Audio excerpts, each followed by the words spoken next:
बिस्मिल्लाहिर्रहमानिर्रहीम अस्सलामुअलैकुम वरहमतुल्लाहि वबरकातुहू। उम्मीद है दोस्तों सब खैर आफियत से होंगे। CS502 एनालिसिस ऑफ एल्गोरिदम या फिर फंडामेंटल्स ऑफ एल्गोरिदम का आज हमारा लेक्चर नंबर 39 है, जिसके अंदर हम डिफरेंट टॉपिक्स चैप्टर नंबर 9 के कवर करेंगे।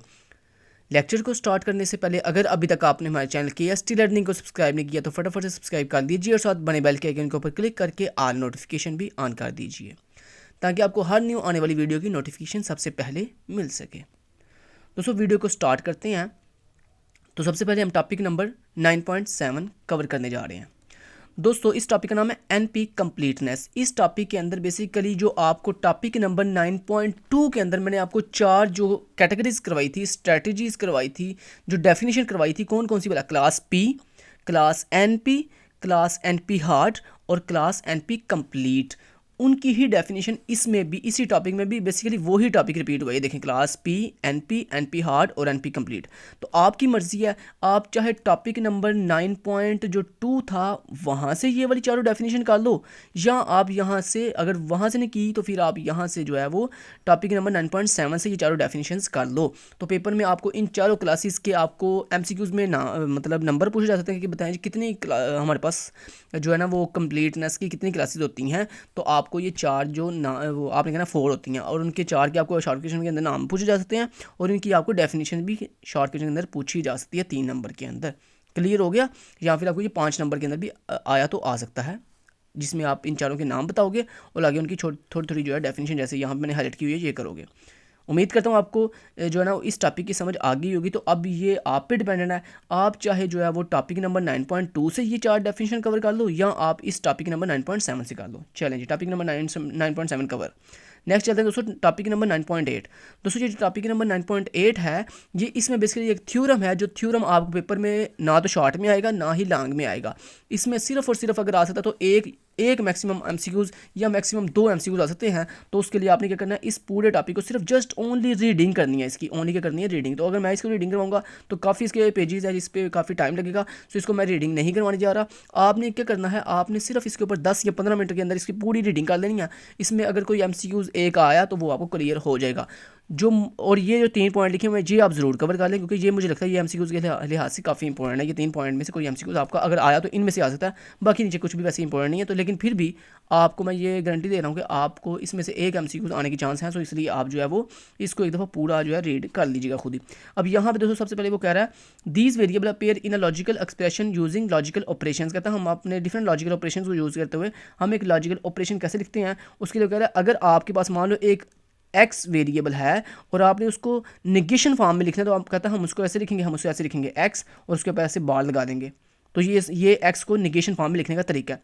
उसके बाद कहता है अगर आपने मान लो आपके पास एक वेरिएबल है X और एक वेरिएबल है Y और आपको कहा जाता है कि आपने इसको बूलियन R के अंदर रिप्रेजेंट करना है। R पता है ना, R आपको पता है कि लॉजिकल ऑपरेटर है R, ठीक है। तो कहता है अगर आपको ये कहा जाए MCQs में कि अगर आपने जो है आपके पास इस तरह X और Y दो वेरिएबल है, इनको आपने बूलियन R के अंदर कन्वर्ट करना, तो आप इसको कैसे लिखोगे, आप इसको ऐसे लिखोगे X और आगे ऐसे V बनाओगे और उसके बाद ऐसे आगे Y लगा दोगे।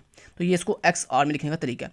इस तरह तीसरा जो MCQs आपको आ सकता है वो यहाँ पे ये है कि जनाब आपको 2 वेरिएबल दिए गए हैं X और Y और आपको कहा जाता है कि इसको आपने बूलियन एंड के अंदर जो है कन्वर्ट करना। तो आप इसको कैसे लिखोगे, आप इसे ऐसे लिखोगे X, आगे आप इस तरह जो है वो ये पावर का सिंबल लगाओगे, उसके बाद इस तरह आगे आप Y लिख दोगे, ठीक है। तो ये आपको 3 जो पॉइंट थे ये बड़े इंपॉर्टेंट थे मेरी नज़र के अंदर। सो आपने इनको जो है वो बस कवर कर लेना, इनके सिंबल याद कर लेना कि R के अंदर कैसे लिखते हैं, एंड में कैसे लिखते हैं और निगेशन के अंदर कैसे लिखते हैं।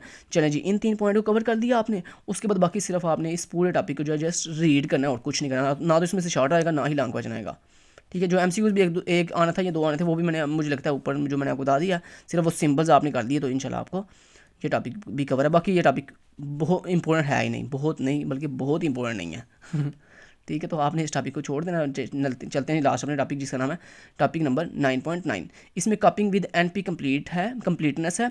इसमें दोस्तों आपको जो है MCQs भी आ सकता है। MCQs क्या आएगा कि वो आपसे पूछ सकते हैं कि बताओ जनाब NP कंप्लीटनेस की जो आपके पास टेक्निक है उसके अंदर कौन कौन सी जो है स्ट्रेटजीज यूज़ होती हैं। तो आपने कहना उसमें 4 स्ट्रेटजी यूज़ होती हैं। तो जो आपका MCQs आ सकता है कि how many strategy use for NP completeness. तो आपने कहना 4 जो है इसकी स्ट्रेटजीज होती हैं, ठीक है, हो गया।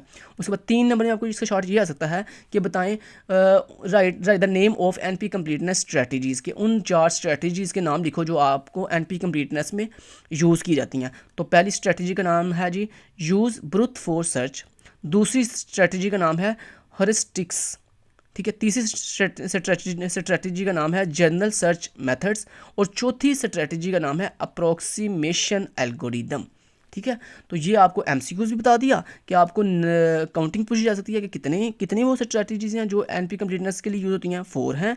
अगर 3 नंबर में आपको इनके नाम पूछे जाते हैं, और उसके बाद आपको इनमें से किसी की डेफिनेशन भी पूछी जाती है। चलें अब इनको पहले तो मैंने आपको ये बता दिया 4 ये टेक्निक स्ट्रेटजीज हैं, उनके नाम बता दिए। वन बाय वन इसको थोड़ा ब्रीफली एक्सप्लेन भी कर देता हूँ कि क्या मतलब है इसका। तो सबसे पहले दोस्तों स्ट्रेटजी का नाम है यूज़ ब्रूट फोर्स सर्च। ये करते कहता है even on the fastest parallel computer, कहता है अगर आपने अपने जो फास्टेस्ट बहुत तेज़ रफ्तार जो पैरेलल कंप्यूटर है, पैरेलल कंप्यूटर समझते हो ना, वो ऐसे कंप्यूटर जो एक साथ इकट्ठे काम कर रहे हैं। मान लो आपके पास एक कंप्यूटर है, एक साइड में दूसरा कंप्यूटर पड़ा हुआ है, अगर आपके दोनों कंप्यूटर एक साथ एक ही सेम टास्क के ऊपर काम कर रहे हैं तो हम कहेंगे ये दोनों कंप्यूटर जो है वो पैरेलली एक दूसरे के साथ जो है वर्क कर रहे हैं।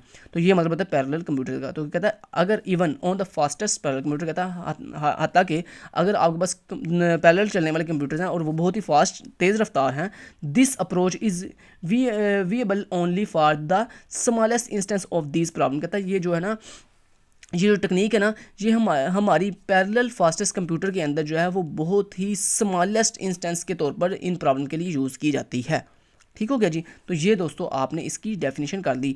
उसके बाद नेक्स्ट चलते हैं जी हॉरिस्टिक्स में कह रहा है हॉरिस्टिक्स इज स्ट्रेटजी, कहता है ये एक स्ट्रेटजी है for producing a valid solution, जो हम यूज़ इसको हम कब यूज़ करते हैं जब हमने बहुत ही एक्यूरेट सोल्यूशन जो है वो क्रिएट करना हो आगे। But there are no guarantees how close it to optimal.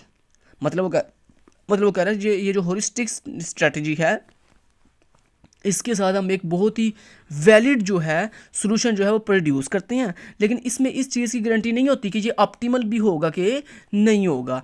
This worth while if all else fails, कहता है अगर जनाब हमारी तमाम की तमाम इसमें जो हम एल्गोरिथम यूज़ कर रहे हैं, जो अभी इसमें वर्क कर रहे हैं, अगर वो कहता है सारी की सारा फेल हो जाए तो कहता है ये हमारे लिए क्या हो जाएगा, फिर वर्थ वाइल हो जाएगा।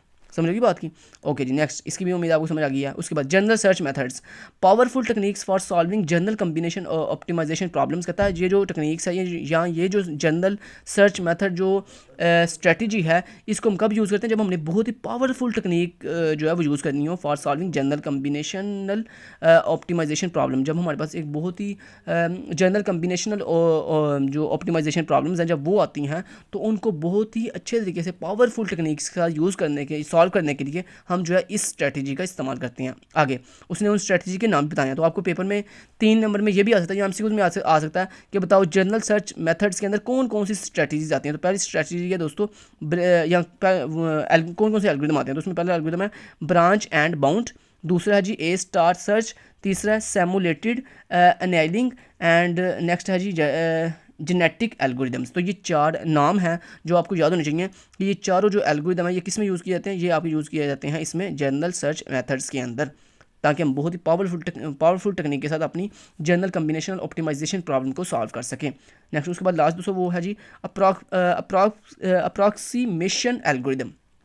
अप्रॉक्सीमेशन एल्गोरिदम क्या करता है, दिस इज़ एन एल्गोरिदम, कहता है ये एक एल्गोरिदम है that runs in polynomial time.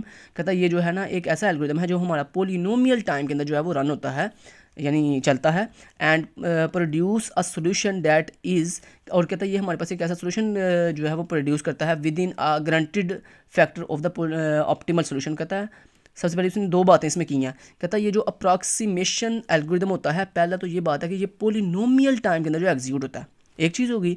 दूसरी चीज़ कहता है ये जो हमारे पास सोल्यूशन जनरेट करके मैं देता है ना, वो सोल्यूशन जो है वो बहुत ही ऑप्टिमल सोल्यूशन होता है, मतलब बहुत ही अच्छा सोल्यूशन होता है जो हमारी प्रॉब्लम को सच वाकई ही सॉल्व करने के काबिल होता है।